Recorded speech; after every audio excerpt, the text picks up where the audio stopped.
Então, vou retomar essas coisas da aula passada, né? Nós vimos vetores.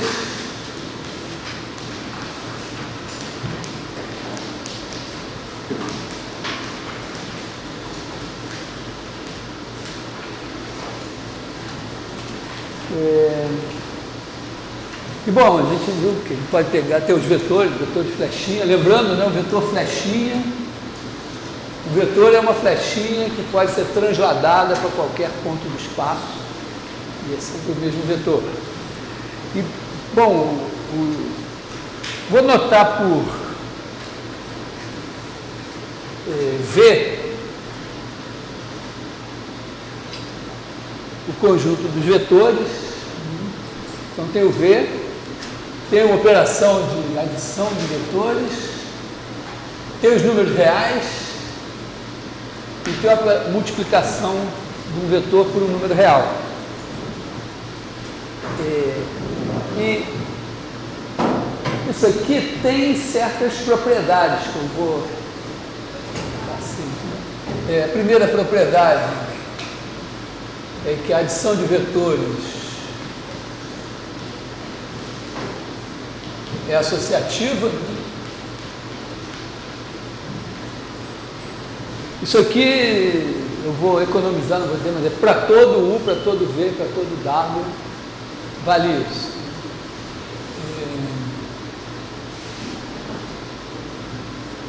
A segunda propriedade é que existe um elemento neutro, certo? Vetor nulo, tal que U mais 0 igual a 0 igual a U para todo U.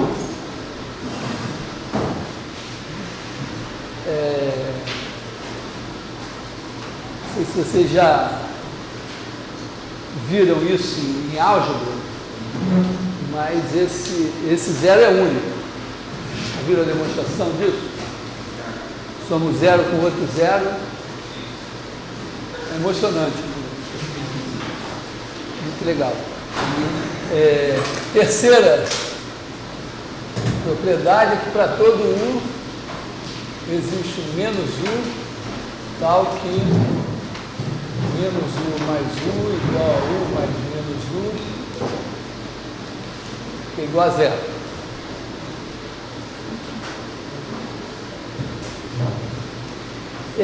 Quarta propriedade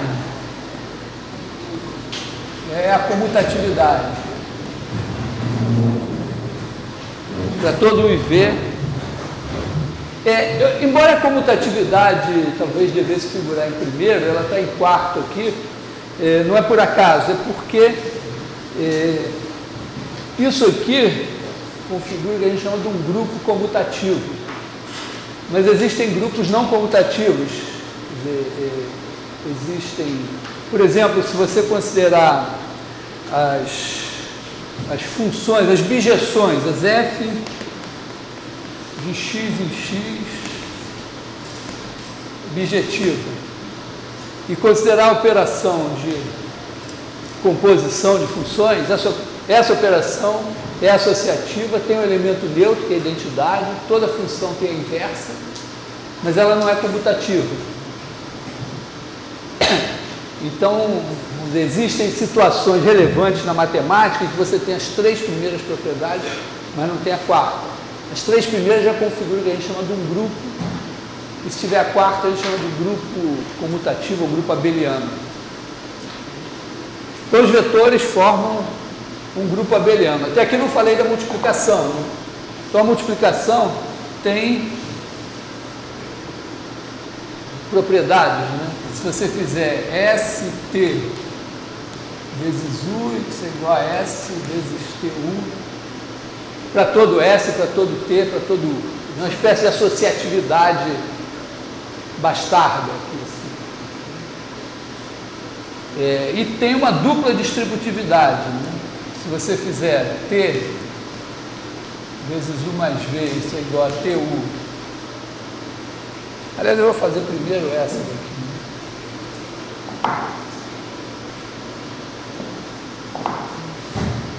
S mais T U igual a SU mais TU, e 7, T vezes U mais V, igual a TU mais TV.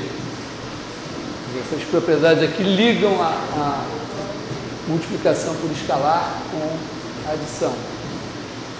E tem uma propriedade 8, que é evidente, mas não é evidente por que ela tem que estar aqui. É que 1 vezes U é igual a U para todo U. Na realidade, ela pode, ficou um desafio para vocês de tentar encontrar o exemplo, mas é possível encontrar uma estrutura, uma situação em que existam operações assim, com as 7 propriedades sem a 8ª.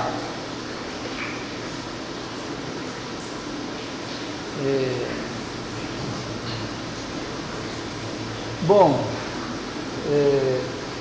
e o que é interessante é o seguinte: a gente pode, todas as coisas que a gente faz com os vetores, envolvendo as operações, assim, a gente pode fazer usando, só se atendo a essas propriedades aqui. Tem coisas, por exemplo, que tem uma coisa que não está escrito aqui, que 0 vezes U é igual a 0. Tá? Quer dizer, esse daqui é o 0, vou botar assim, esse é o 0 escalar, esse é o 0 vetor. Mas isso segue dessas propriedades.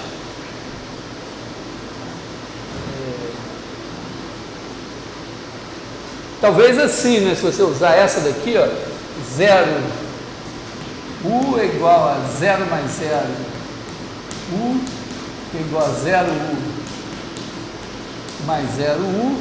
Agora você soma o simétrico dos dois lados. Isso aqui significa que menos 0 U mais 0 U é igual a menos 0 U mais 0 U mais 0 U. Agora, usando a associatividade aqui, né, aqui, isso dá o 0 vetor. E usando a associatividade aqui, isso dá o 0 U. Então, isso aqui é verdade, mas eu não preciso colocar nos axiomas. Tem uma coisa, quando você bota um sistema de axiomas, de propriedade, você tem uma coisa de elegância. Claro, você não pode botar propriedades contraditórias aqui, mas você poderia ser redundante. Mas é elegante você não colocar aqui um axioma que possa ser deduzido dos outros. Esse aqui é um exemplo. Outra coisa que não está escrita aqui, que depende disso, é que menos 1 vezes U é igual a menos U. Está claro o que eu estou fazendo? Eu peguei os vetores flechinha e tal, agora eu estou dizendo, não, essas propriedades aqui. Aproveitei para deduzir essa. Outra propriedade seria essa, que menos 1 vezes U igual a menos U.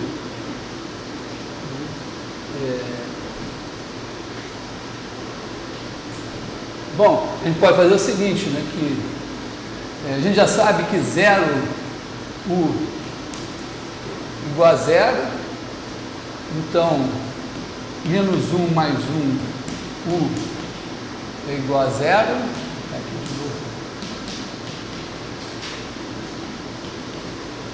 Então aqui menos 1 U mais 1 U igual a 0.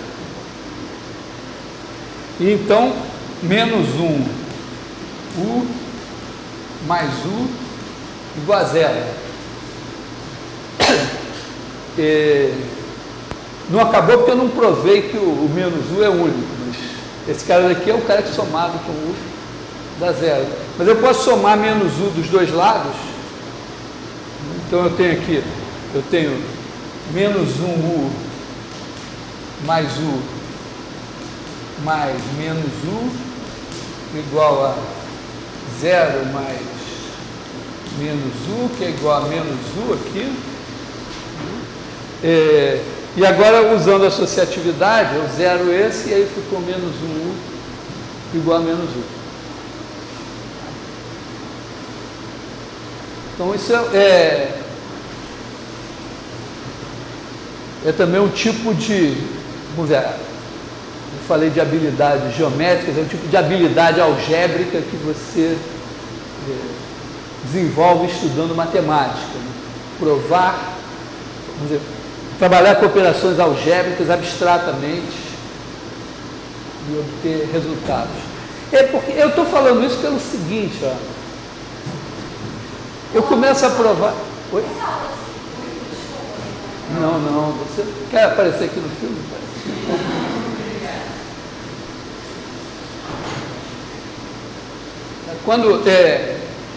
Quando a gente consegue provar uma série de coisas relevantes a partir do sistema de axiomas, tem uma economia também que é o seguinte: às vezes você tem vários entes matemáticos que partilham os mesmos axiomas. Então, quando você prova as coisas direto dos axiomas, você está provando para todos ao mesmo tempo.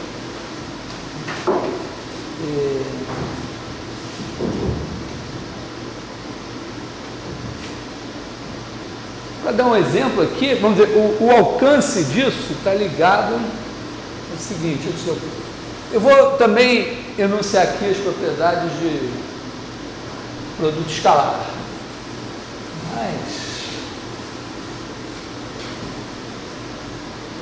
Então, isso aqui, eu parti dos vetores flechinha, são propriedades que eu meio que deduzi geometricamente dos vetores flechinha. Mas imagina que eu trocasse e dissesse, não, V não precisa ser o conjunto dos vetores flechinha, pode ser o R2. A soma em R2, né, vai ser assim, né, x1, x2 mais y1, y2 é igual a x1 mais y1, x2 mais y2. A multiplicação por escalar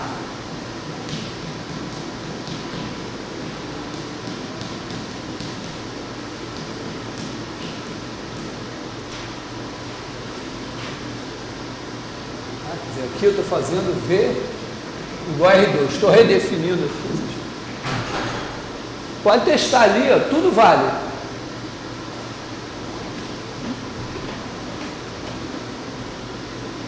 Então, tudo que eu fizer com vetores vale também para R2. E é claro, né, que se eu fizer V igual a R3, botando mais uma coordenada, ou V igual a Rn, botando N coordenadas, ou, por que não botar uma infinidade de coordenadas? Uma infinidade de na verdade, em computação, você aprendeu que um vetor é uma função, né? Você não escreve x1, x2, você escreve x de 1, x de 2, x de 3. Não sei se em todas as linguagens você faz isso.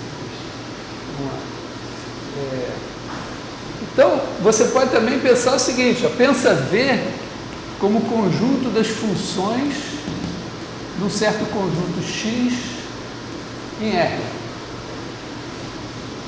O valor de F em cada ponto X, quer dizer, cada ponto X é como se ele designasse uma coordenada. Então, se esse conjunto aqui for infinito, você tem infinitas coordenadas. E você soma, né? F mais G, como é que é definido? F mais G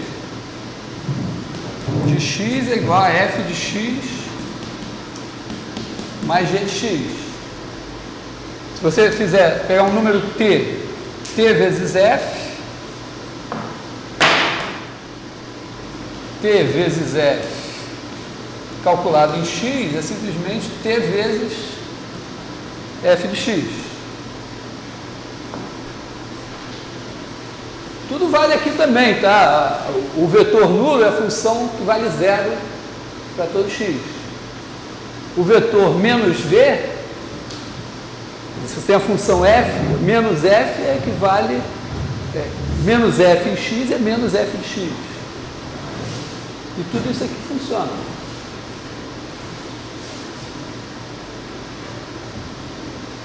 Tá legal? Isso significa, olha, que muitas coisas que a gente fizer com os vetores flechinha que tem significado geométrico vão fazer sentido nesses espaços aqui.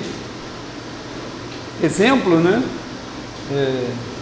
Você tem aqui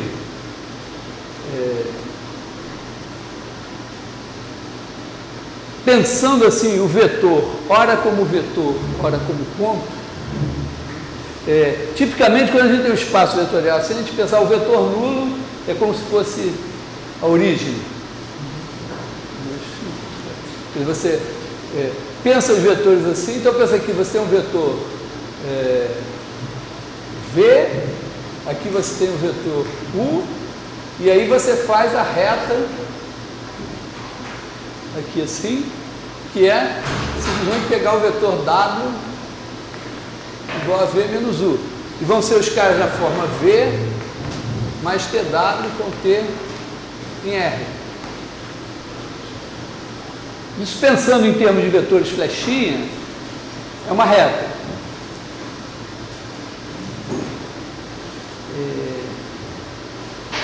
Mas você pode então ter reta nesses lugares.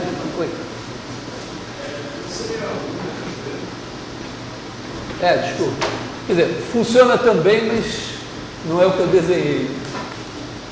O menos V.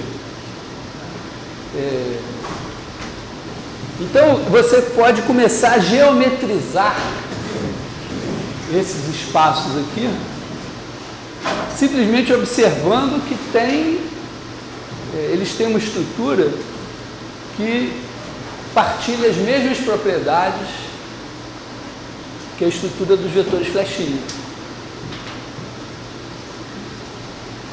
Mas isso ainda não é geometria, não tem toda a geometria aqui, mas a gente viu o produto escalar. Então eu vou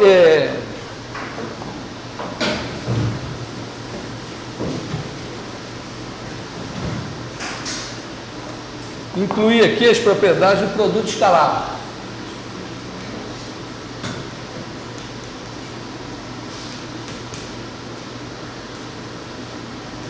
Também chamado de produto interno.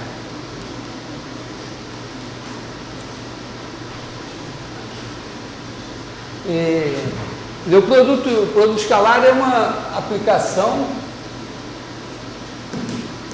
que a cada par de vetores associa um número.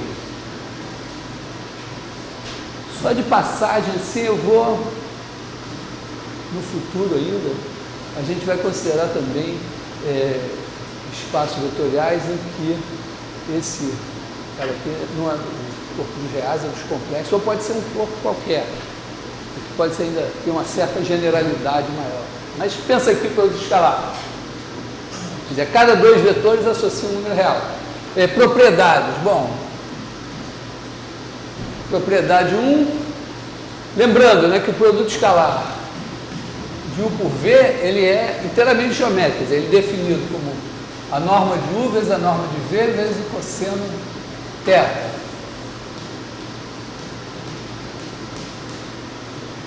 Do ângulo entre eles. Então esse negócio aqui tem propriedades assim, né? É comutativo. Segunda propriedade se eu fizer TU V, isso é igual a T UV. Usando a comutatividade, eu posso mostrar também que U vezes TV é T vezes UV. Terceira propriedade Aqui U1, assim, U com V1 mais V2 é igual a U com V1 mais U com V2.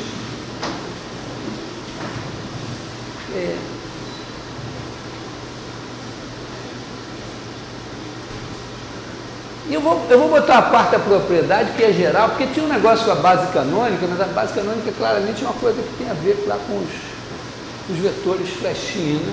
Vou só botar essa propriedade aqui, que é o seguinte: o produto escalar é sempre positivo, né? Quando você faz o vetor multiplicado por ele mesmo. O U é sempre maior ou igual a zero, e se for zero, então é porque U é igual a zero. Eu não preciso mostrar que zero vezes zero dá zero, porque eu sei que se eu multiplicar por zero, vai dar zero. Bom, isso aqui é o produto escalar.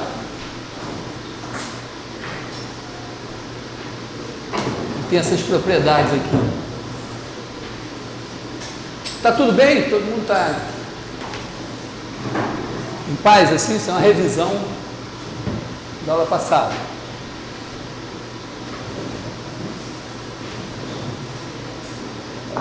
Agora repara que eu posso chegar em R2 e eu sei, porque eu fiz essa conta, né? Eu sei que quando eu penso os vetores com coordenadas, se eu disser assim, ó, o produto escalar de x1, x2 por y1,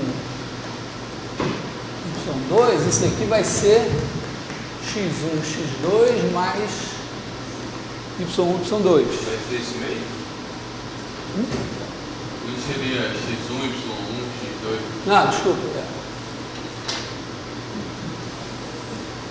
x1, y1 mais x2, y2.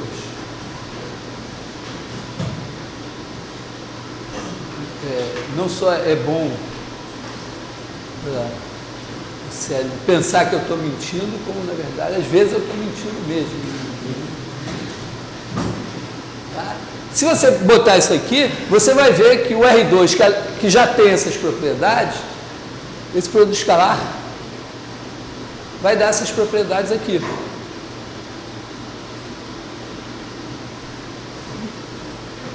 Agora, se você pegar, bom, mas o R2, tudo bem, já está acostumado. Então, o R3, mesma coisa. Mas se você pegar para um Rn, para um N qualquer, e disser, ó, eu vou definir o produto escalar. Vou botar um N minúsculo.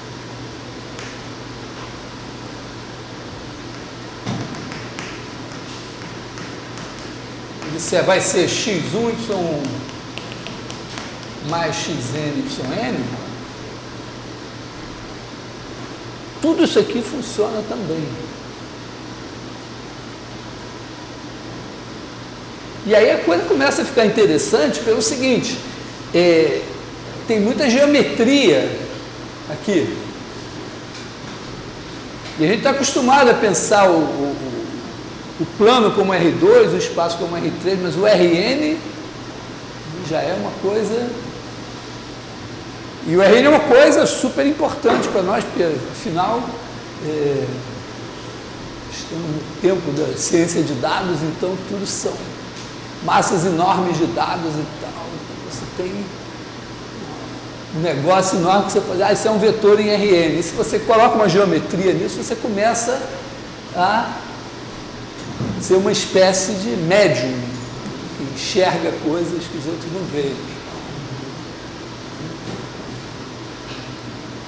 Tem também os asmáticos que sentem coisas que os outros não sentem.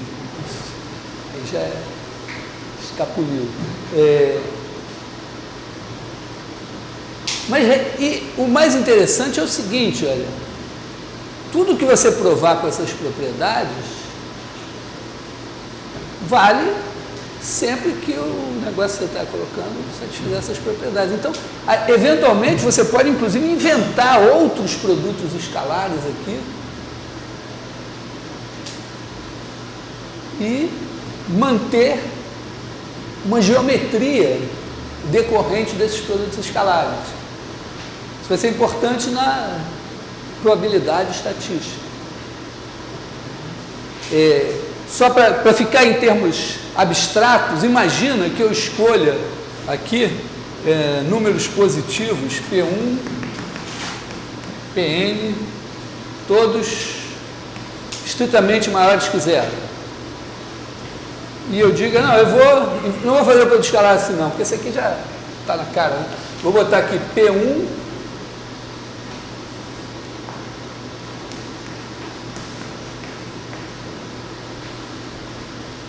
você pode testar aqui que tudo continua valendo.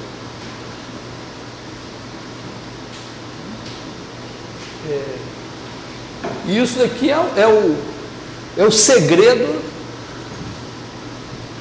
da estatística.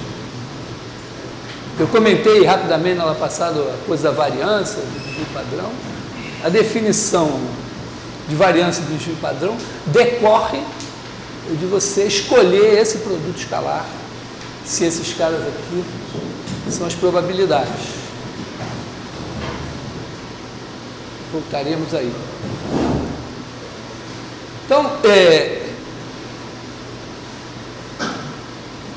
vamos dizer assim, a gente fazer geometria com os vetores flechinha e traduzir essa geometria em termos desses axiomas aqui vai permitir transferir essa geometria, ou seja, criar fantasias geométricas em situações mais gerais onde, em princípio, não existe geometria nenhuma.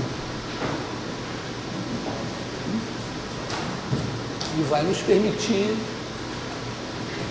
enxergar coisas que os outros não enxergam e, consequentemente, talvez ganhar a vida honestamente com essa habilidade mágica.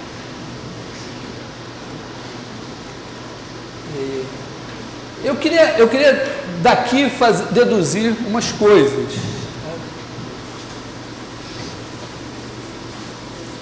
Talvez a primeira coisa, a coisa mais importante, eu acho, de produto escalar é a ideia de projeção. Se você tem aqui um vetor U e aqui um vetor V, e você quer projetar esse cara aqui.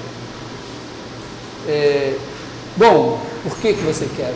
Para mim você não quer, eu que quero. Eu vou explicar por que você deve querer também. Tá?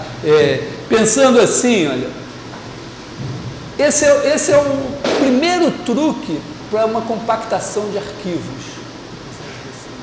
Né? Uma primeira ideia. Imagina o seguinte, você está, o seu arquivo tem lá uma coisa em Rn, ponto em Rn, tem N numerozinhos. Tá? Imagina N igual a 3. Então ele é um cara aqui em R3, seu arquivo. Bom, você tem 3 informações para guardar. Imagina que você tem um monte de arquivos que estão aqui em R3 e, por acaso, você descobre que eles estão todos mais ou menos no mesmo plano.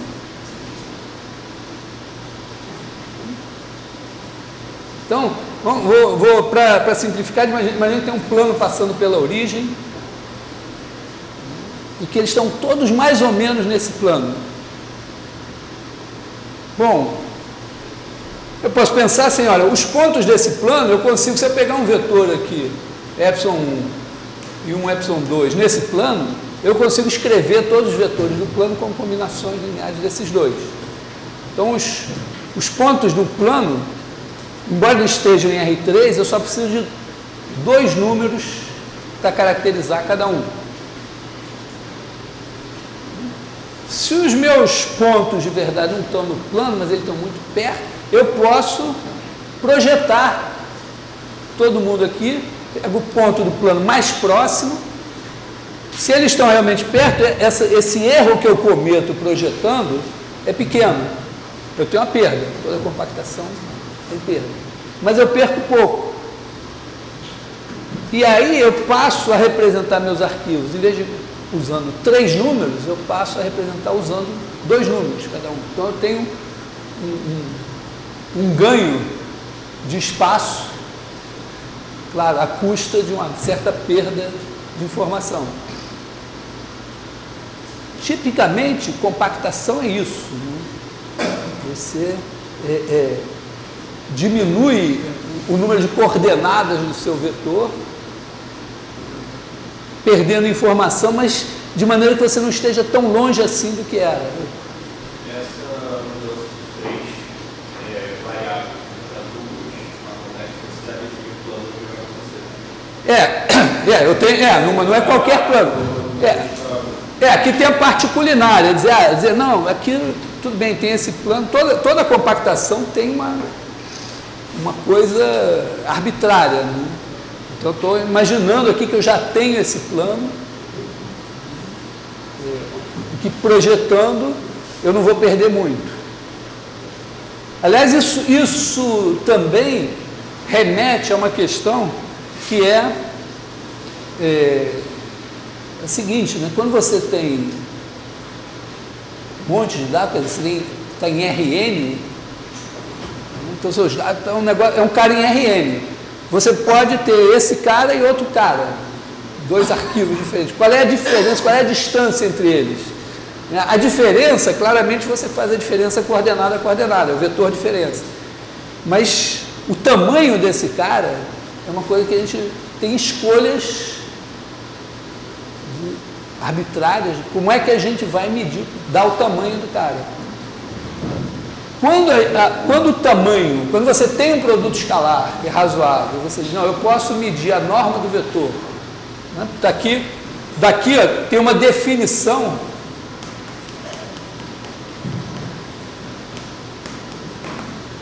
norma de U é igual a raiz quadrada de U escalar U. Quando você pode fazer isso, é bom porque a sua definição de distância cai dentro de um background geométrico poderoso. Então, sempre que possível, a gente define a distância por um produto escalar. Nem sempre é a melhor decisão. Mas é uma decisão... E é engraçado, por que diabo, né? Vamos dizer, quando você está em RN, né? Você pega assim, x1, xn, y1, yn. A diferença é y1 menos x1. Qual é o tamanho dessa diferença? Me parecem 2 coisas óbvias que eu posso fazer. Uma é pegar o módulo desses caras e somar. Quando eu estou trabalhando com radioatividade, por exemplo, deve ser uma coisa assim, são coisas que se acumulam em você. Ou você diz, não, eu pego a maior dessas diferenças. Também uma decisão razoável. Né? Quer dizer, quando você está, vamos dizer, comparando, você não gosta de pensar que eu vou trabalhar, vocês vão sair, vão trabalhar numa indústria de cerveja, então o controle de qualidade, né, tem lá meia dúzia de cervejas, elas deviam ter todas um certo volume, e o controle de qualidade pode ser isso, né? A diferença entre o volume de cada uma e o volume certo, o maior deles tem que ser menor que um certo tanto. A soma talvez não fosse uma boa ideia, porque poderia, vamos dizer, se a quantidade for grande, podia ter uma garrafa vazia e as outras estarem bem certinho. Mas eu gosto de olhar para isso porque realmente só a uma mente doentia ocorreria dizer, não, eu vou medir isso assim, fazendo y1 menos x1 ao quadrado mais yn menos xn ao quadrado e tirar a raiz quadrada. Mas, se você sabe que por trás disso tem um produto escalar, então você sabe que tem muito lucro se você usar essa ideia de estapafúrdio.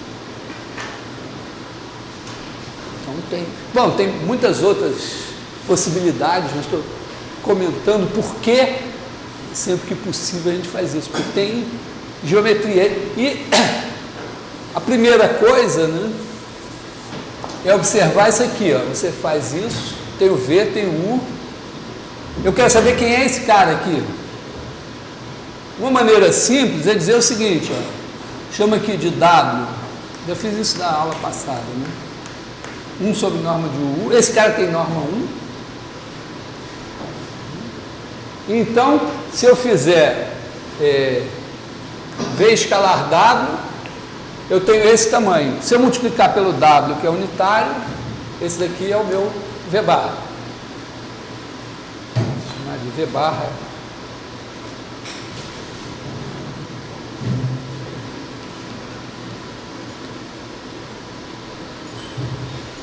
Então, esse aqui é o V bar. E isso daqui é V1 sobre norma de U. U1 sobre norma de U. Então, isso aqui é VU sobre norma de U ao quadrado U, que é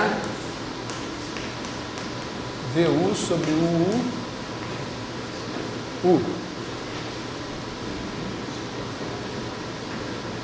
O que tem de maravilhoso nisso é que eu defini essa projeção aqui de maneira absolutamente geométrica. Mas eu consegui uma fórmula que só faz referência a isso aqui. Então, quando eu tiver dois vetores em Rn, eu posso fazer a projeção, definir a projeção usando essa fórmula. Mas eu vou por hora, deixa o Rn um pouco de lado.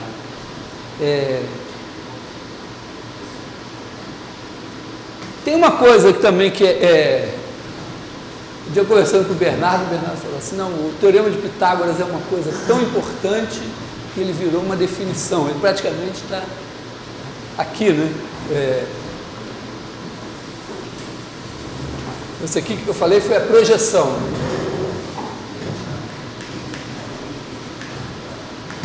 Projeção ortogonal. O Teorema de Pitágoras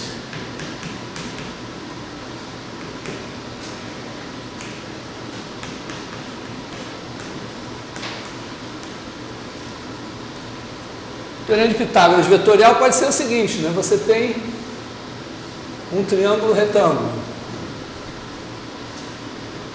Então você tem aqui, digamos que esse vetor aqui é U, esse vetor é V, consequentemente esse daqui é U mais V.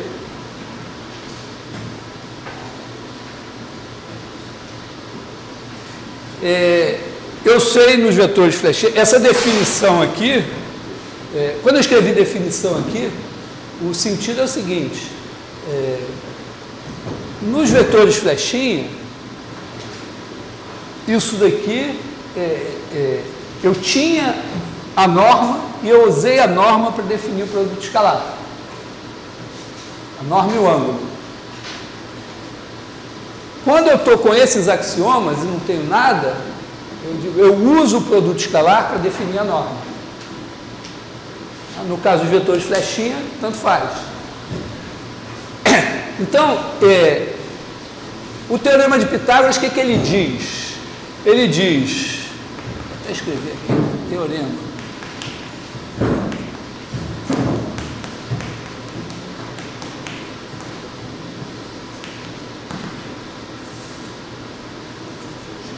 Acho que eu vou escrever o enunciado dele em chinês. UV igual a zero. Esse ângulo ser reto significa que o produto escalar é zero. Aliás, é uma outra definição, né? A gente diz que vetores são perpendiculares se o produto escalar deles é zero. Então, se o V é igual a zero, então norma de U mais V ao quadrado igual a norma de U ao quadrado mais norma de V ao quadrado. Esse é o enunciado do Teorema de Pitágoras escrito em húngaro.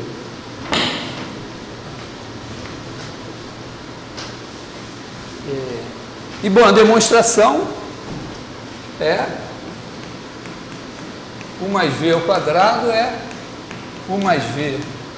U mais V, usando as propriedades, isso aqui vai dar UU mais UV mais VU mais VV, isso é zero, que é igual a U ao quadrado mais V ao quadrado.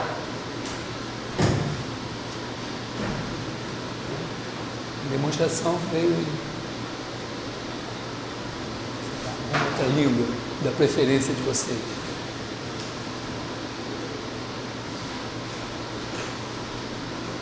Então, já temos duas coisas aqui que são absolutamente geométricas que saíram, não tem mais argumentos geométricos, dependem só disso aqui.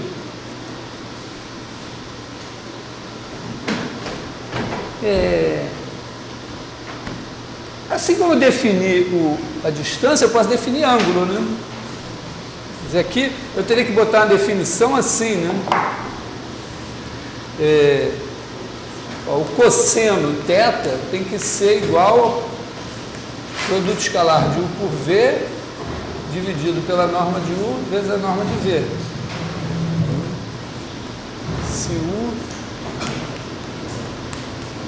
Se eu tiver dois vetores não nulos, o cosseno do ângulo entre eles tem que ser isso. É assim que funciona nos vetores flechinha. É preciso que eu garanta que esse número aqui está entre menos 1 e 1.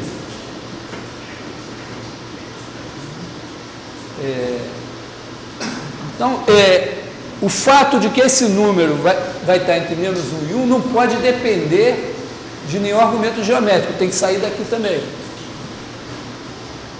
E é um resultado tão importante que leva o nome de 3 matemáticos.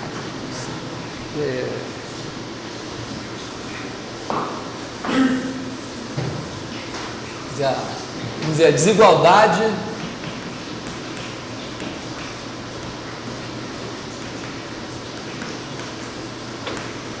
do cosseno, mas ela é conhecida como de Cauchy, Barthes, Bunyan-Korski.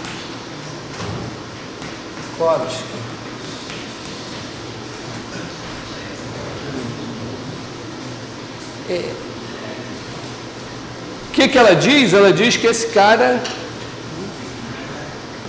diz que U escalar V é menor ou igual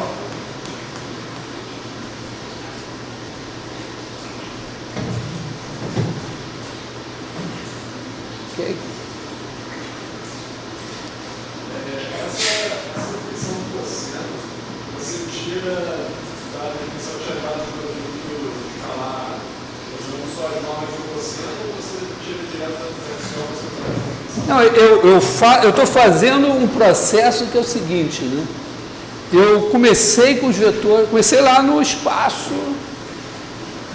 que estava lá, Deus criou os pontos, e tal, aí veio desenvolver-se no Velho Testamento toda a geometria euclidiana, com uma série de propriedades, e então vieram os vetores e eu defini o produto escalar usando o cosseno do ângulo.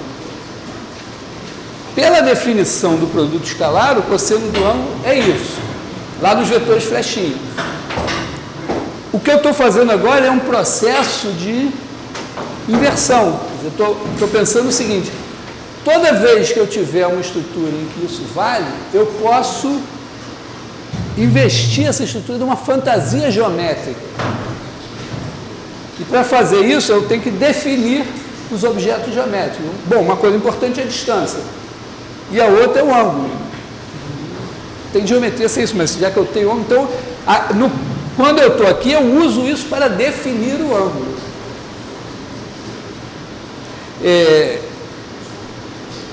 Por exemplo, quando você olha para a covariância, tem a ver com ângulo. Então, aqui eu vou definir o ângulo, mas para eu definir o ângulo, eu preciso que esse negócio daqui esteja entre menos 1 e 1. Então, tem que valer essa desigualdade aqui. Essa desigualdade, na verdade, é uma consequência do Teorema de Pitágoras, da projeção. Porque é o seguinte, ó, você tem aqui o U, o V. A ideia é que o cosseno do ângulo θ tem a ver com esse cara daqui. Esse cara daqui, bom,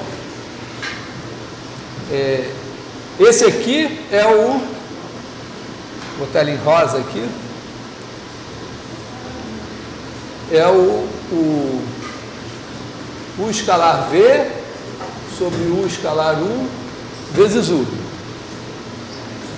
E esse outro aqui, que eu vou botar em amarelo,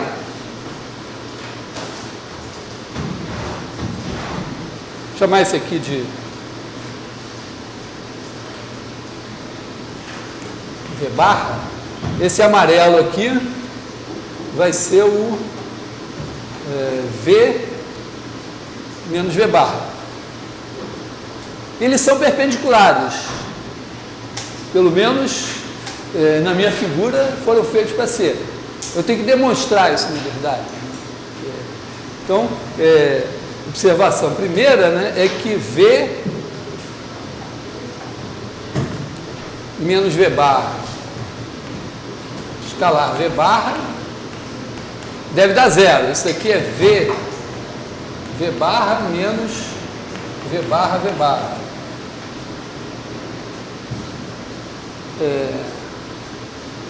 Bom, isso aqui vai dar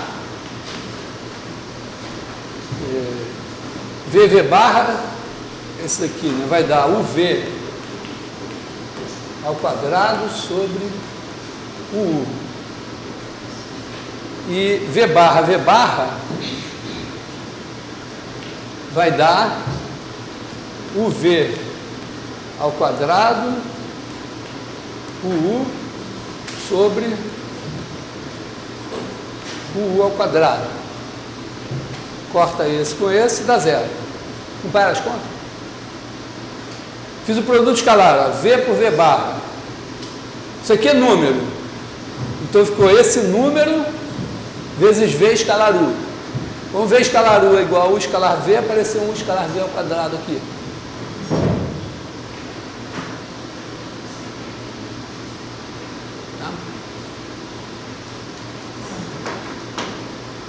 E quando eu faço esse por ele mesmo, aparece esse cara ao quadrado vezes esse escalar esse. Esse ao quadrado é isso aqui, e esse escalar esse é isso aqui, cortou e tal, deu zero. Aqui é um exemplo claro assim de fé, da fé. Eu fiz esse negócio, eu defini a projeção para que esse ângulo seja reto. Ou tudo que eu falei era besteira, ou eu tenho que fazer a conta e está reto. Então, quando eu faço o produto escalar de um pelo outro, tem que dar zero. Então, eu fui na fé. Não é uma conta que eu estou fazendo aleatoriamente.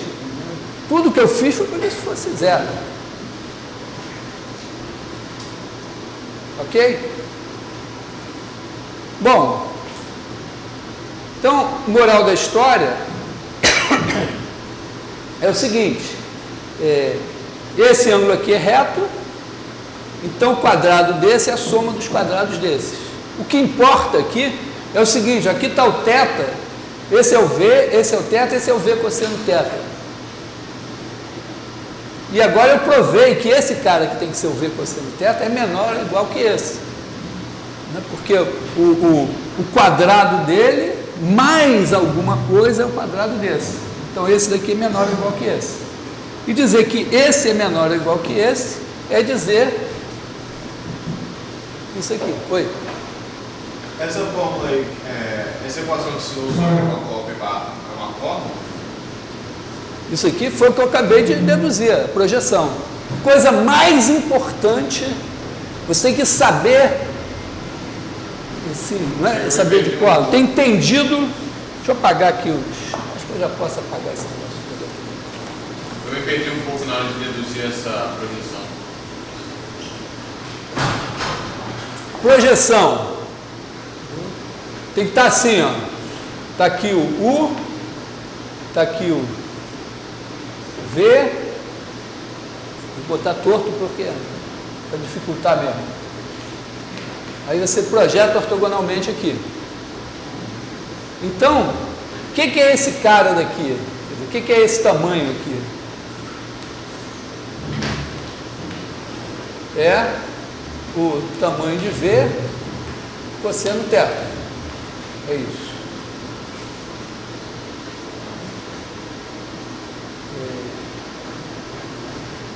Mas eu quero fabricar isso usando o produto escalar. Então eu vou pensar assim, bom, está aqui o U, se eu fizer V cosseno θ vezes U, isso é igual a o V, o VU. Então o V cosseno θ é igual ao V sobre norma de U. A esse tamanho. Mas para obter esse ponto, eu multiplico esse tamanho por esse vetor que é unitário, que é W igual a 1 sobre norma de U. Por quê? Hã? Por quê? Ué, porque se eu tenho um vetor qualquer,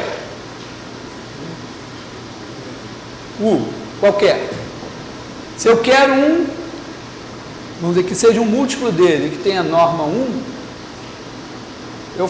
eu divido ele pelo tamanho dele. Quer dizer, se eu fizer 1 sobre norma de U, agora eu vou olhar a norma desse cara, eu faço o produto escalar dele por ele, isso daqui dá 1 sobre norma de U ao quadrado, que sai os dois, U escalar U. Como por definição isso é a mesma coisa, isso é igual a 1. Embora seja óbvio que eu falei, que você divide pela norma para ficar tem que provar.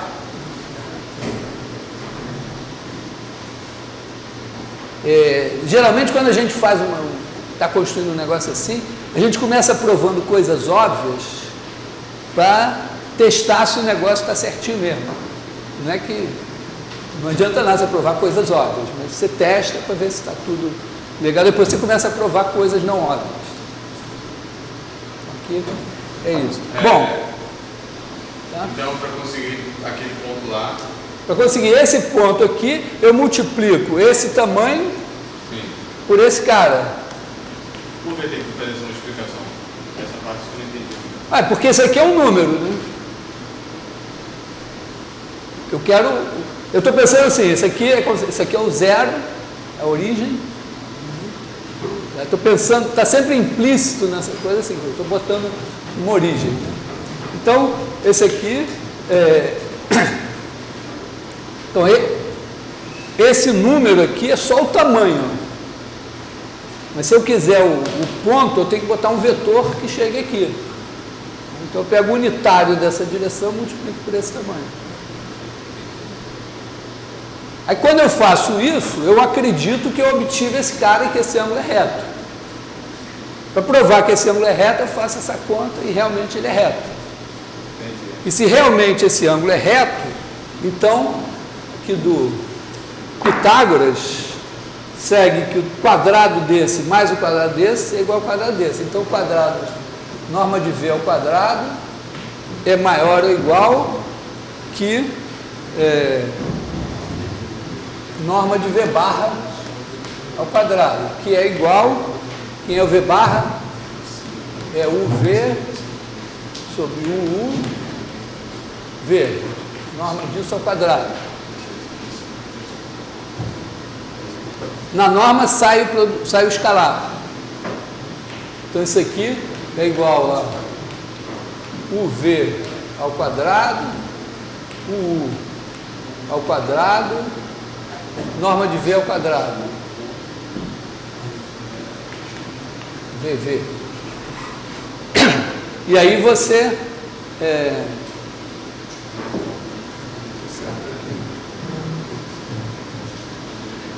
então aqui eu estou com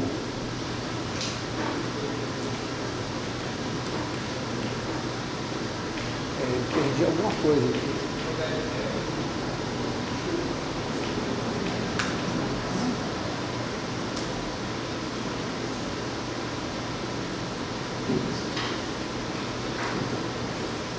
Deixa eu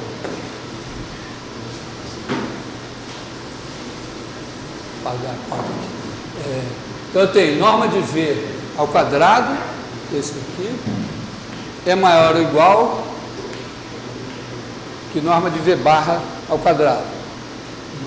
V barra é igual a UV sobre U, que é igual a UV ao quadrado sobre UU ao quadrado, e aqui tem a norma de U ao quadrado, que é UU, tinha escrito errado lá. Então corta um aqui com um aqui, e você fica aqui, isso aqui é norma de U ao quadrado, então você fica com norma de V ao quadrado, norma de U ao quadrado, maior ou igual que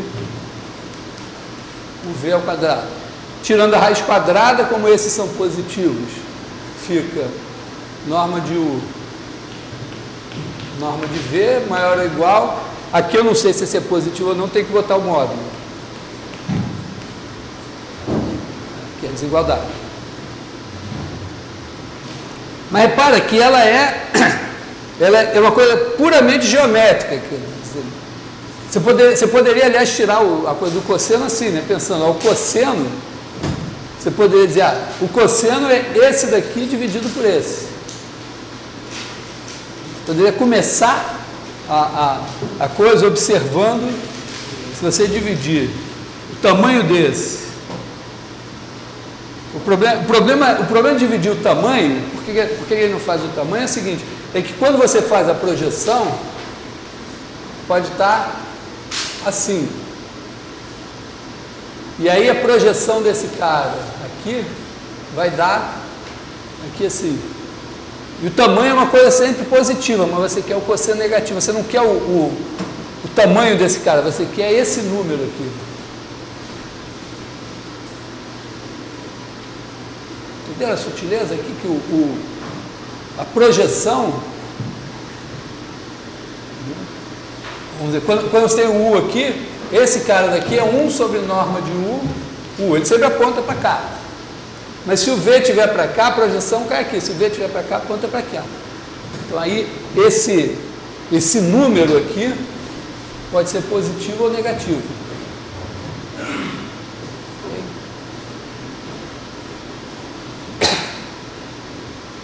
De qualquer maneira, a projeção é uma coisa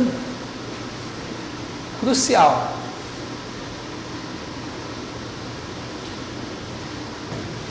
Saber projetar, assim, primeira coisa, assim, você tem que saber projetar um vetor em cima do outro. E ter entendido essa história aqui. Não tem nada de difícil aqui.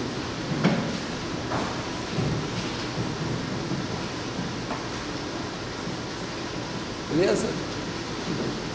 Bom, aí eu quero botar mais uma coisa aqui,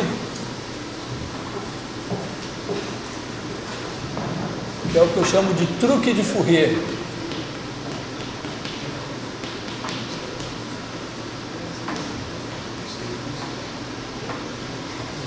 Fourier foi um matemático francês, viveu há 200 anos. Ano passado foi o aniversário de 250 anos do Fourier. Agora daqui a, não sei se ano que vem, no outro e tal, são os 200 anos do trabalho do Fourier, que foi um trabalho de grande impacto. Mas o truque do Fourier, que claro, ele apareceu num outro contexto, é o seguinte: imagina que eu tenho uma base ε1, ε2 aqui, e eu tenho um vetor V.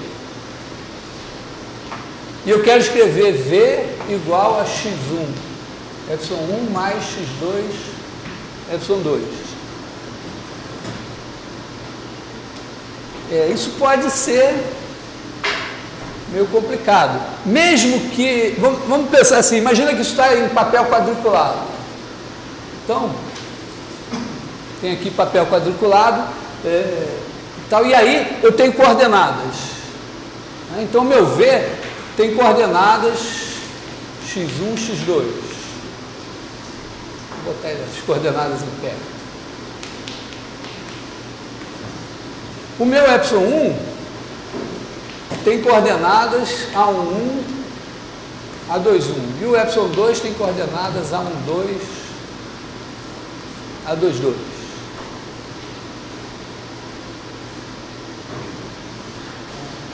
Então, se eu quiser escrever isso assim, eu tenho que escrever, ó, V, que é x1, x2, acho que eu vou... deixa x1, x2, né? Aliás, aqui vai ser complicado, né? Eu vou trocar aqui por T1 e T2, tá? Porque x1, x2 eu estou chamando as coordenadas de V. Então, x1, x2 vai ter que ser igual a T1, ε1, e eu aprendi na aula passada que toda vez que eu boto um sistema de coordenadas, as operações com vetores se transferem para as operações com coordenadas.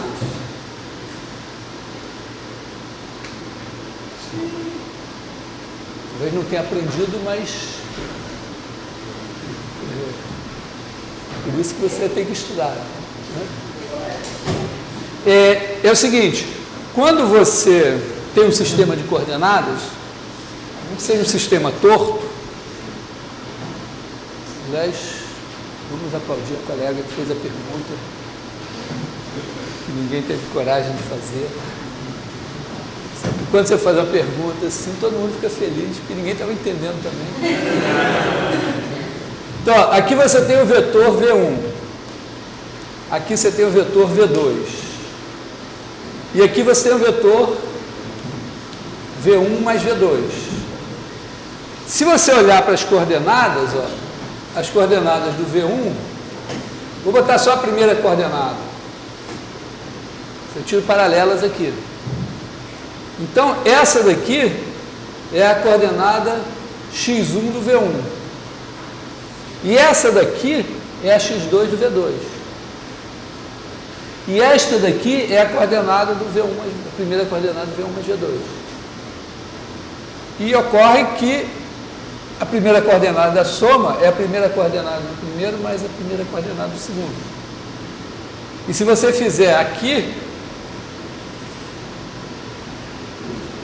nessa aqui também, ó, a primeira coordenada do V1 é essa, e a primeira coordenada do V2 é menos isso. Ele está assim. E a primeira coordenada do V1 mais V2 é exatamente isso, menos isso. Então, o que eu estou dizendo é que quando você faz essa operação T1 epsilon 1 mais T2, e quando multiplica por escalar, a mesma coisa.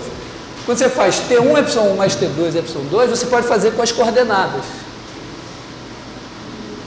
Quer dizer, na verdade, o seguinte, eu fiz o desenho antes de botar as coordenadas.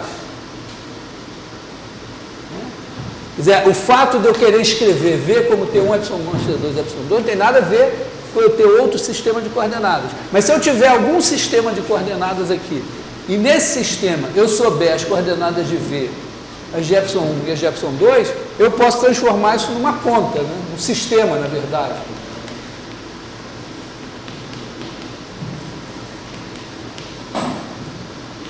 Quer dizer, achar T1 e T2 que satisfazem isso aqui é resolver esse sistema, onde eu sei quem é x1, quem é x2, quem é A1, A21, A2, A22, mas não sei quem são T1 e T2.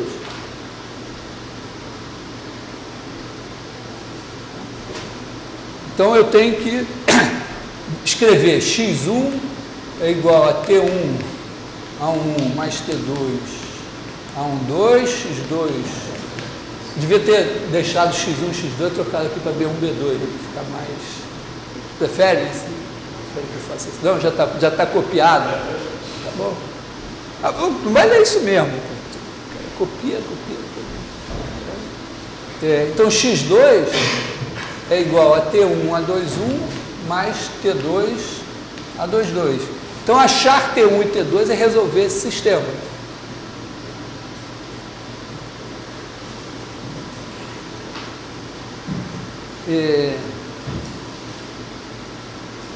Agora imagina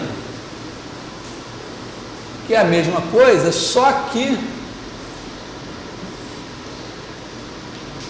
epsilon 1 está aqui, epsilon 2 está aqui, eles são perpendiculares. Aqui está o meu V.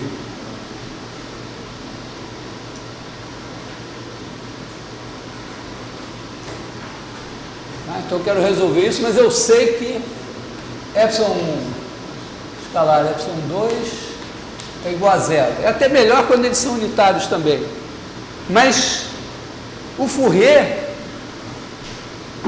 sacanagem com o Fourier dizer o que eu vou dizer aqui. Ele olhou para isso e disse, se eu multiplicar por epsilon 1 dos dois lados, eu vou ter V escalar epsilon 1 igual a T1 epsilon 1 epsilon 1 mais T2 epsilon 2 epsilon 1, isso é zero, então já tenho T1 igual a V epsilon 1 sobre epsilon 1 epsilon 1, sem ter que resolver esse sistema. E da mesma forma, né, se eu multiplicar escalarmente por epsilon 2, eu mato esse e eu tenho T2 igual a V escalar epsilon 2 sobre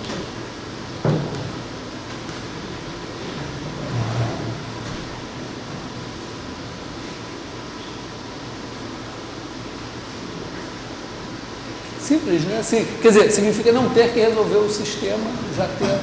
Mas isso aqui pode valer numa situação mais geral. É claro que em R2 está claro que você só pode ter dois vetores, que são 2 a 2. Em R3 você pode ter 3 vetores, tais que cada um é perpendicular aos outros dois. Então, vale a mesma coisa. Quer dizer, se você tiver uma situação assim, que ainda tem um epsilon 3 aqui,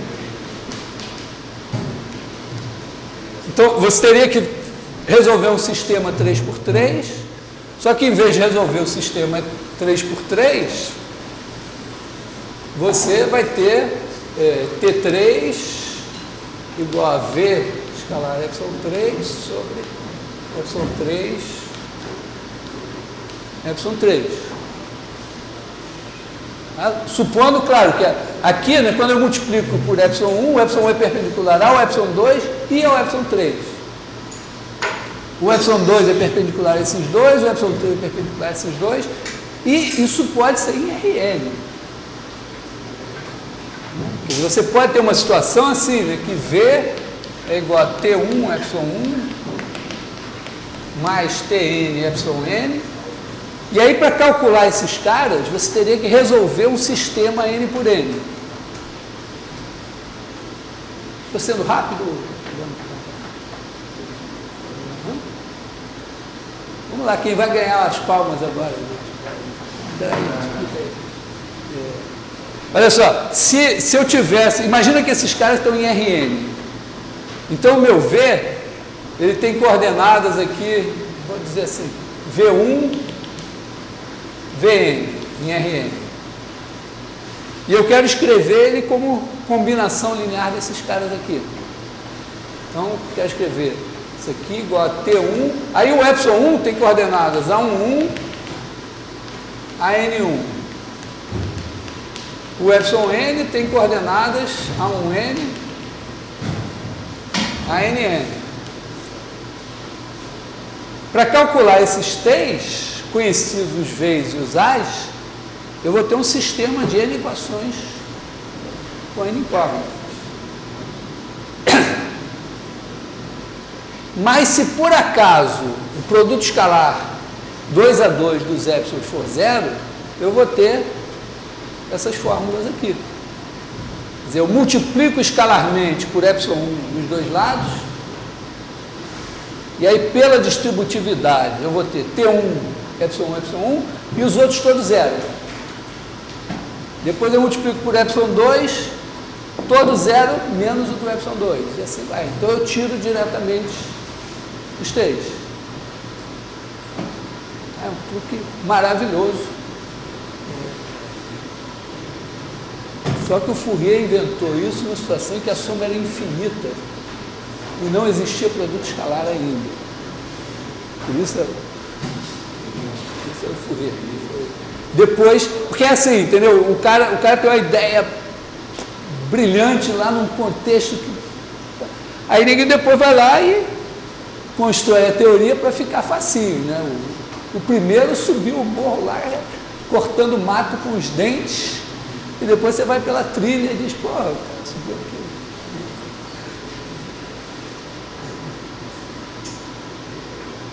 aqui. Vou mostrar um pouco para vocês qual foi o contexto em que o Fourier fez isso. Só assim por uma curiosidade.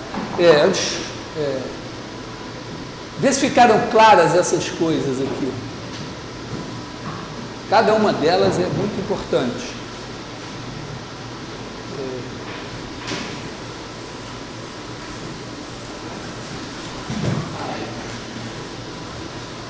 O Fourier foi o seguinte, ele estava estudando a propagação de calor.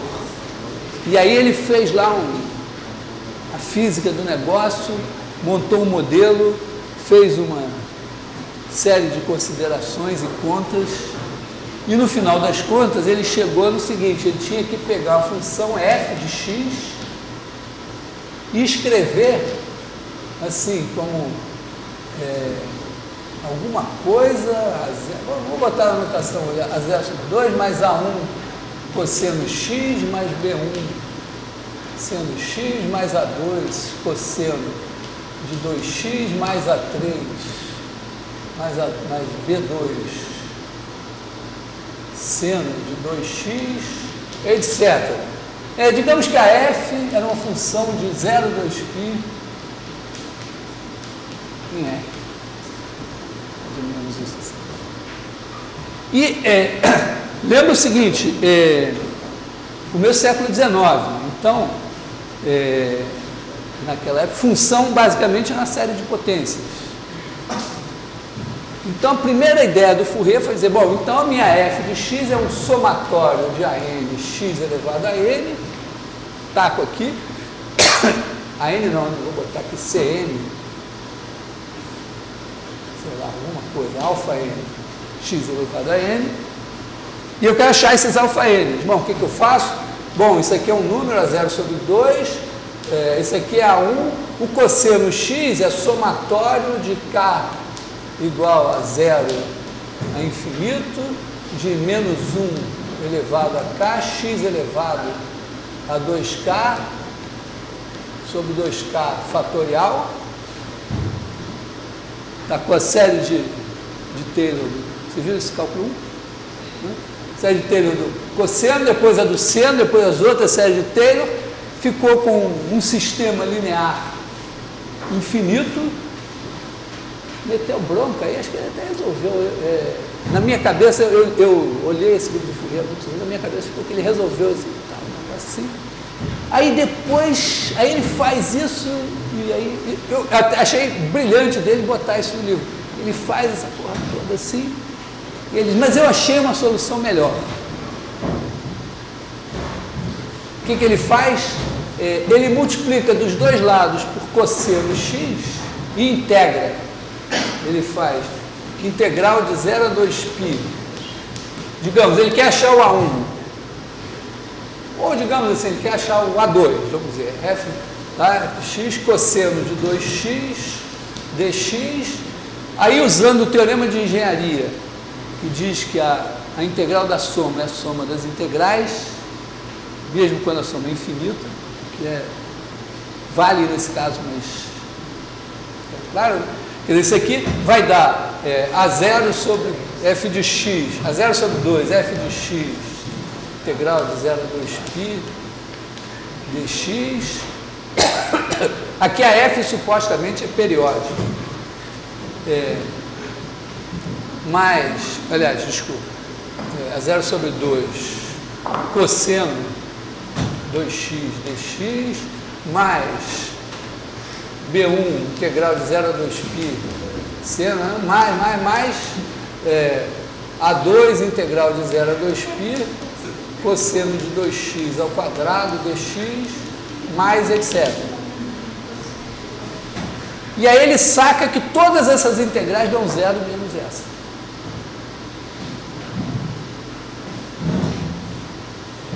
Na verdade, o Fourier estava vivendo a seguinte situação.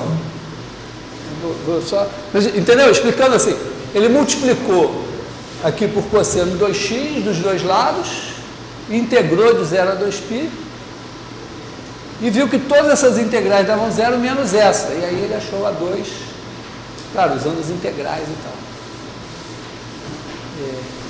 Tem o produto escalar aqui, que ele não podia chamar de produto escalar, ele não chamou de produto escalar.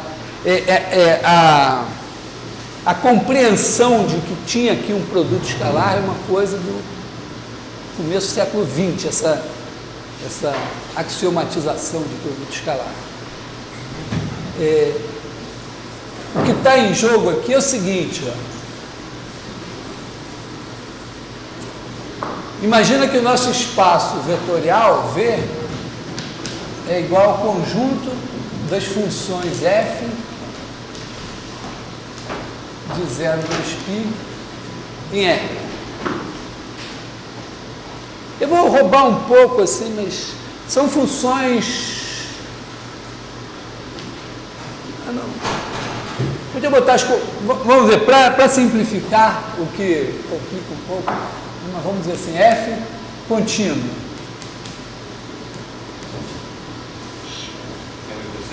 Hã? Não. Qualquer função, quer dizer, o meu espaço é o espaço de todas as funções contínuas. Então você tem aqui o intervalo 0 a 2π. E qualquer função definida nesse intervalo, que eu estou supondo contínua para simplificar a minha vida, é um elemento desse espaço. Então eu somo essas funções e multiplico por escalares, elas formam um espaço vetorial. Quando eu falei lá dos vetores, eu disse, ó, tem exemplo R2, R3, Rn, mas também pode ser as funções de um conjunto em R. Por exemplo, conjunto 0, 2π em R, então eu posso somar funções e multiplicar por escalares. Quando você faz no computador, isso aqui é um vetor em Rn, né? Porque só tem n pontinhos aqui. Você tem n pixels. Então aqui é uma maneira de você ver um vetor em Rn, é isso. Quando você desenha uma função no computador, quando você discretiza, né? No fundo ela é uma coisa...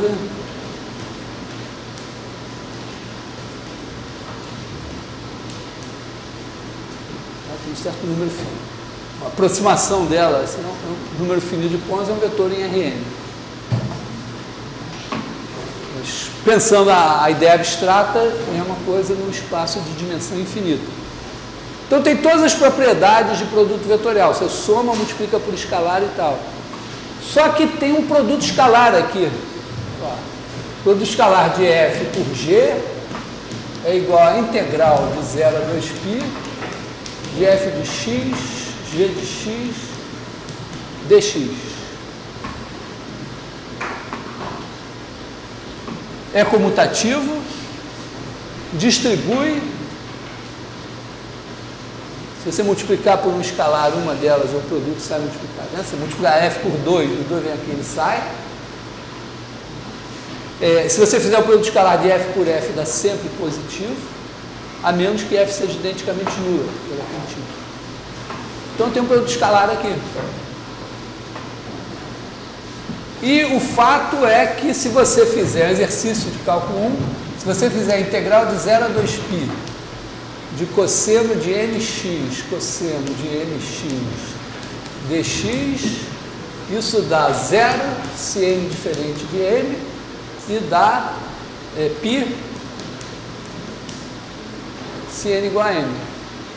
E se você fizer a integral de 0 a 2π de cosseno de nx, seno de mx dx, nm números inteiros aqui, tá? Isso sempre dá 0. E se você fizer a integral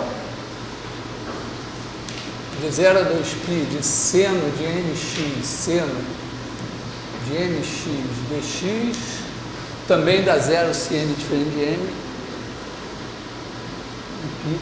Então, esses caras, né, cosseno de 2x, seno de 5x, cosseno de 7x, seno de 15x, são 2 a 2 ortogonais nesse espaço. Então, na verdade, o Fourier estava numa situação assim, que ele queria escrever um vetor V como T1 ε1 mais T2 ε2 mais Tn εn mais toda a vida, sabendo que esses caras são 2 a 2 ortogonais. Claro que definir somas infinitas não é uma trivialidade, mas essencialmente ele disse, então eu multiplico escalarmente por ε2 dos dois lados, mato tudo e tiro T2. Foi nesse contexto que ele inventou o truque de Fourier, por isso que essa coisa simples que eu mostrei para vocês, eu chamo de truque de Fourier, mas fez mais que isso. Tem mais coisa nessa história. Que horas são? 1h30? 2h30? Caralho, essa aula não acaba. Então eu vou ser obrigado a falar de variância de novo.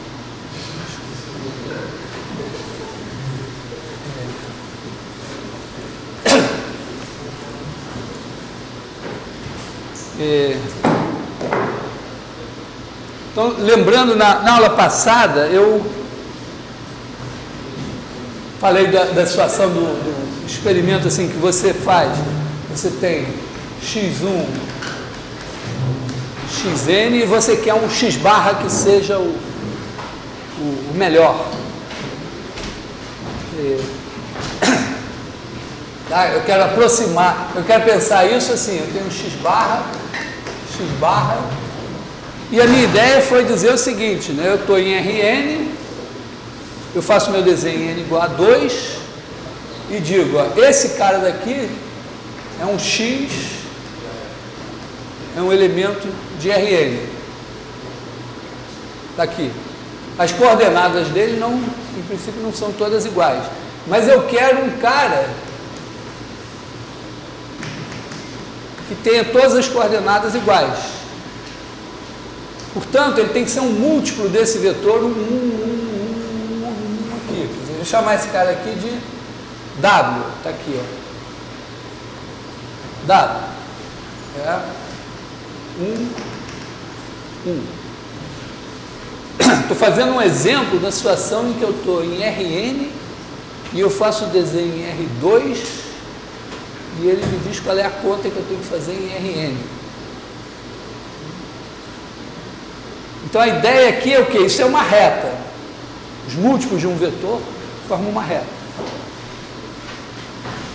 E eu tenho um ponto fora dessa reta, eu quero o ponto da reta que esteja mais próximo. Então, eu projeto. Tá? Porque se eu pegasse um outro ponto aqui, esse triângulo aqui seria retângulo, então esse cara é maior do que esse. Projeto, e esse cara daqui, então, x barra 1, é a projeção, que é o quê? É x escalar w sobre w escalar w vezes w. A fórmula que eu, de tanto deduzir, acabei decorando.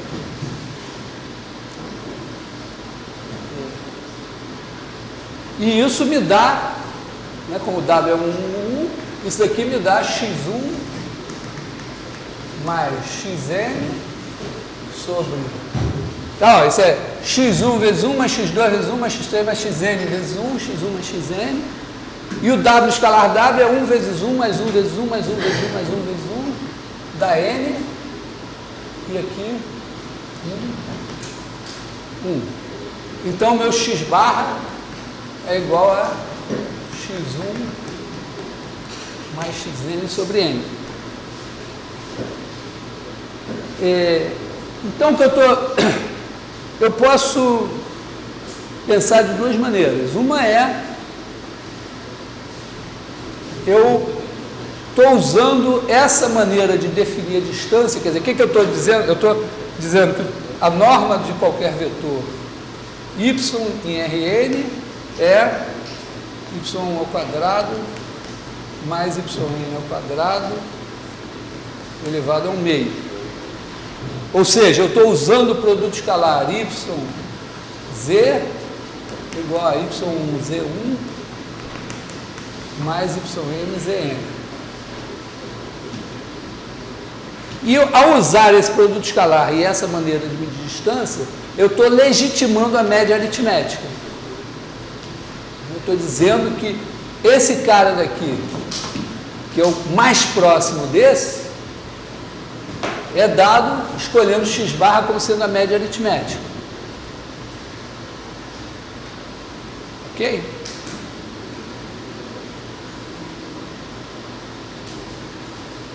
Mas, então, vamos dizer, a diferença, a diferença entre esse cara e esse cara daqui, vou chamar esse cara daqui de, o que eu vou chamar ele? X-til. X-til é como se fosse o vetor dado pela média, ou pelo valor esperado. Então, a norma de x menos x-til é igual a x1 menos x barra ao quadrado mais xn menos x barra ao quadrado, vou botar ao quadrado aqui. É quase a variância, né? Eu não dividi por n. Eu tenho dois argumentos. Um primeiro argumento para dividir por n é o seguinte, é que eu posso tomar amostras de tamanhos diferentes. Então, fazer n igual a 10 ou n igual a 10.000, eu estaria fazendo com que necessariamente a média que eu obtivesse para n igual a 10.000 me desse uma variância maior. Porque em vez de somar 10 caras, eu estaria somando 10.000 e ia ficar grande. Tá legal assim, no princípio? Quer dizer, então, dividir por n é uma maneira de normalizar isso. É uma ideia. Mas eu vou tentar uma outra explicação. Imagina que aqui, esses caras aqui tivessem pesos diferentes. É o caso, vamos dizer, que eu falei, a gente está fazendo as medidas e tem os míopes, todo mundo sem óculos, os míopes vão ter um peso maior, o pior peso vai ser o meu, que eu sou hipermétrico e tal. Então você deveria, ao medir o erro ou a distância, é claro que quando um míope achou uma diferença X e o hipermétrope achou uma diferença X, aquilo que o míope viu tem que ter um peso maior. Então você atribui pesos maiores ou probabilidades maiores. E aí você espera não ter a média, mas ter a média ponderada.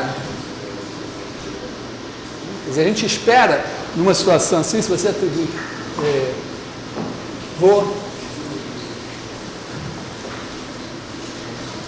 Vocês chegaram a ver valor esperado? Mais ou menos assim. Que o valor esperado é a média ponderada pelas probabilidades. Tá? Então você tem probabilidade, o cara que tem probabilidade maior, ele pesa mais na hora de estabelecer a média. Então imagina que você tem x1, xn, mas aqui você tem peso P1, aqui você tem peso Pn. Então o que você espera não é mais, você espera um x barra igual a P1 x1 mais Pn xn. Suponha aqui que P1 mais Pn igual a 1. Os pesos já estão normalizados. Então você espera a média ponderada. Então, se você fizer a mesma coisa, dizer, bom, eu tenho aqui meu x, tenho aqui o meu 1, e eu quero um cara aqui. Eu quero o cara mais próximo. Mas se eu usar aquele produto escalar e aquela norma, eu vou achar a média aritmética e não a média ponderada. Então, eu posso fazer o seguinte, eu mudo o meu produto escalar. Eu digo, bom, eu vou botar o meu produto escalar, YZ igual a alguma coisa a 1 YZ1 mais a N, YN, ZN. Provavelmente tem a ver com esses pesos.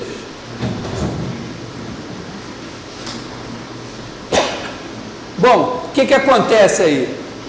Quando eu fizer a projeção agora, ela vai ser feita usando esse produto escalar. Então eu vou ter o quê?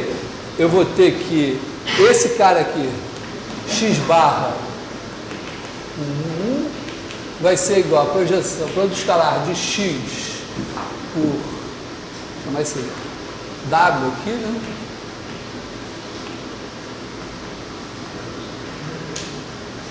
Tá? Então eu estou usando a liberdade que eu tenho de mudar o produto escalar, botando pesos aqui. Eu não sei se esses pesos são esses. Eu sei isso, que se eu botar números positivos aqui, isso continua sendo um produto escalar. Então eu vou procurar, em princípio, pensando assim, um produto escalar que no final das contas me dê isso aqui. Olha, isso aqui vai me dar o quê? Isso vai me dar A1 x1 mais AN xn. Bom, o meu W, o W escalar W vai ser A1 mais AN, e aqui eu vou ter 1. Então eu queria que isso aqui fosse isso. Ora, o que eu tenho aqui vamos chamar isso aqui de A. Eu tenho A1 sobre A, x1, mais AN sobre A, xn. Então, bom, eu tenho várias soluções, tenho infinitas soluções. A mais simples é fazer A igual a 1 igual a P1. A igual a 1, a N igual a PN. Quer dizer, a solução mais simples é fazer A1 igual a P1, a N igual a PN. Então, se eu disser, eu vou, nessas circunstâncias, em vez de eu usar o produto escalar canônico de Rn, eu vou usar esse aqui.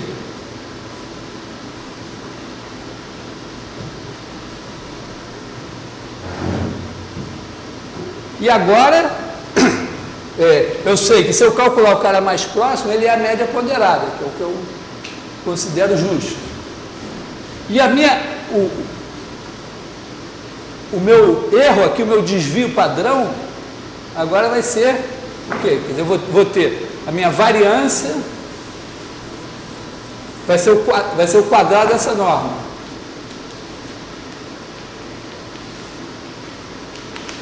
Então vai ser P1 x, quer dizer, eu vou ter x barra, bom, x barra já está ali, vai ser P1 x menos x barra ao quadrado mais Pn x menos x barra ao quadrado. Quer dizer, é o produto escalar desse cara por ele mesmo. E o desvio padrão, a raiz quadrada desse negócio. Oi. Não, foi a conta que eu achei, né? Então eu poderia, a rigor aqui, eu não precisaria botar esses caras com soma 1. Eu poderia pegar, multiplicar cada um desses P's por 10, e aí a soma, em vez de dar 1, daria 10, e eu acharia o mesmo resultado. Entendeu? Porque o produto escalar, eu estou pegando o cara que dá a menor distância. Multiplicar o produto escalar por um número significará simplesmente uma mudança de unidade de medida, mas não entendeu? Porque quando eu mexo aqui, eu digo que uma coordenada tem peso maior que outra. Quando eu multiplico todas pelo mesmo valor, é como se eu fizesse só uma mudança de escala. Então não muda o resultado, é como se tudo aqui ficasse maior. E, ó, imagina que em vez de fazer isso, eu fizesse 3P1 sobre 3, quer dizer, 3P1Y1, Z1, mais 3PN, YN, ZN. Na hora que eu fizer a conta, eu vou ter cada número que eu vou achar vai ser 3P1 sobre a soma desses, sobre 3P1 mais 3PN. Só como P1 mais PN dá 1, isso daqui vai dar 3P1 sobre 3, vai dar o mesmo P1. Então, mudar o produto escalar nesse sentido, de multiplicar ele por um número, não vai alterar o resultado. Não, aqui eu boto cada um com um número diferente. Mas se eu multiplicar todos os números pelo mesmo número, não muda nada.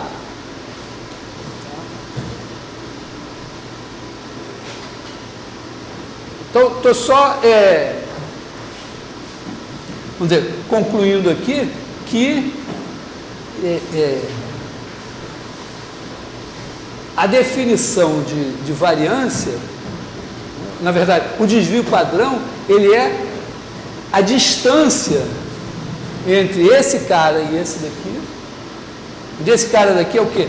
Eu tenho uma amostra que é assim, e eu digo, se ela fosse toda dada pela média ou pelo valor esperado, isso seria, vamos dizer, o ideal.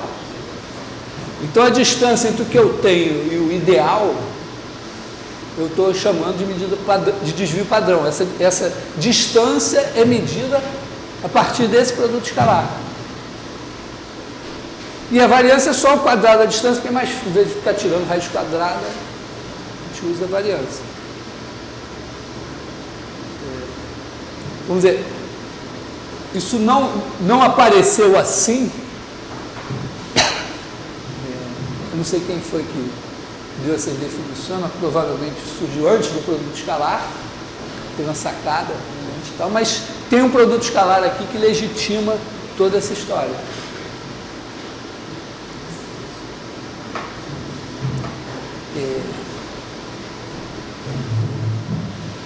Bom,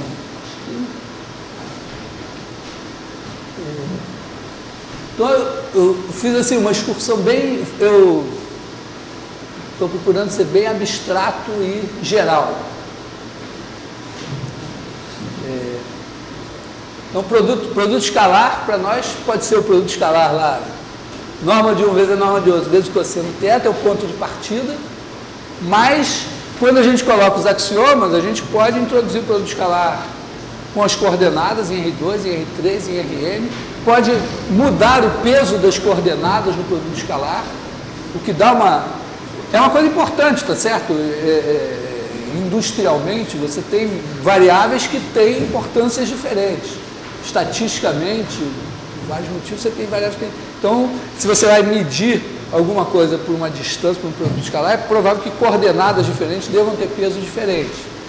Mas mais ainda, o produto escalar é uma coisa mais abstrata. Você pode combinar coordenadas, ou ver esse produto escalar da integral, que parece uma coisa caída do outro mundo, mas não é muito diferente. Se você discretizar, você vai ver que é o mesmo produto escalar de Rn. Isso, vamos dizer, aparece em matemática nos mais variados contextos. Então, o nosso jogo vai ser sempre que tiver um espaço vetorial com produto escalar, a gente faz figurinhas bidimensionais, bota vetor perpendicular, faz umas coisas assim, usa um teorema de Pitágoras, uma coisa lá, e consegue enxergar qual é a conta que tem que ser feita. Essa é uma das coisas importantes para aprender. Então, por hoje é isso.